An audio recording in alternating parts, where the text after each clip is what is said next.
Somewhere in a rare book library at Yale University sits a 600-year-old manuscript, filled with 240 pages of flowing, confident handwriting, hundreds of detailed illustrations, and an entire invented alphabet. Nobody, in over a century of serious effort, including codebreakers who cracked Nazi Enigma machines, has ever figured out what it says. The book is known as the Voynich Manuscript, named after the Polish antiquarian Wilfrid Voynich, who rediscovered it in a Jesuit library in 1912. But the manuscript itself is far older.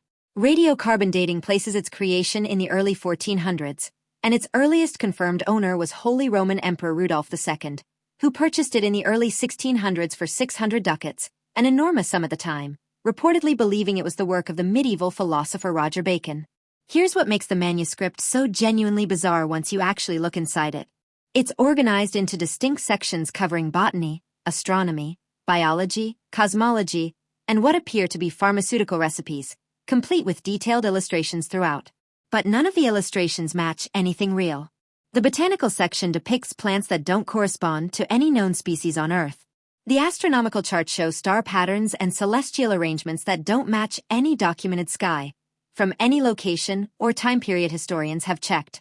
There are entire pages of nude figures bathing together in strange, interconnected tubs and pipes, for reasons nobody has ever convincingly explained. And then there's the actual text itself, which is the real core of the mystery. It's written fluidly, confidently, left to right, in a script that looks completely unlike any known language, historical or modern. Scholars studying the manuscript can't even agree on basic facts about it, like how many distinct symbols or letters actually exist in its alphabet, with different researchers counting anywhere from 34 to 70 unique characters. The writing has clear statistical patterns, consistent letter groupings and word structures, patterns you'd expect from a genuine written language rather than random scribbles, which is exactly what's made it so tempting, and so frustrating, for cryptographers. The list of people who've tried and failed to crack it reads like a who's who of code-breaking history. William Friedman, the founder of modern American cryptanalysis, assembled a dedicated team at Riverbank Laboratories, and later continued the work inside the NSA itself, and concluded only that the text followed definite morphological rules, meaning it behaved like a real structured language, without ever managing to actually translate a single page. Alan Turing, the codebreaker who helped crack Germany's Enigma cipher during World War II, reportedly took a pass at it too. The FBI has examined it. Countless professional linguists and amateur codebreakers alike have thrown themselves at it for over a century, using everything from classical cryptographic techniques to, more recently, modern AI language models. And this is the part worth being genuinely honest about. As of right now, no attempt, including several AI-driven claims that have gone viral online in recent years, has ever been independently verified by actual scholars as a real decoding. Claims of a breakthrough surface online periodically, generate headlines, and then quietly fail to hold up once linguists and cryptographers actually examine the proposed translation in detail.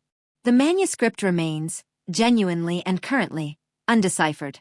So here's what makes this such a uniquely unsettling mystery compared to most historical puzzles. It's not a case of missing information, a lost artifact, or a legend with no physical evidence behind it. The book is real. It's sitting in a climate-controlled room at Yale University right now, fully intact, fully readable in the sense that you could photograph every page today. Someone 600 years ago sat down and deliberately wrote 240 pages of something, with enough internal consistency and structure that it still resists every serious decoding attempt made against it. Whether it's an elaborate, meaningless hoax, and genuine unknown language, or a cipher nobody has found the right key for yet, the fact that it's sitting there, fully visible and fully unread, might be the strangest part of the entire story.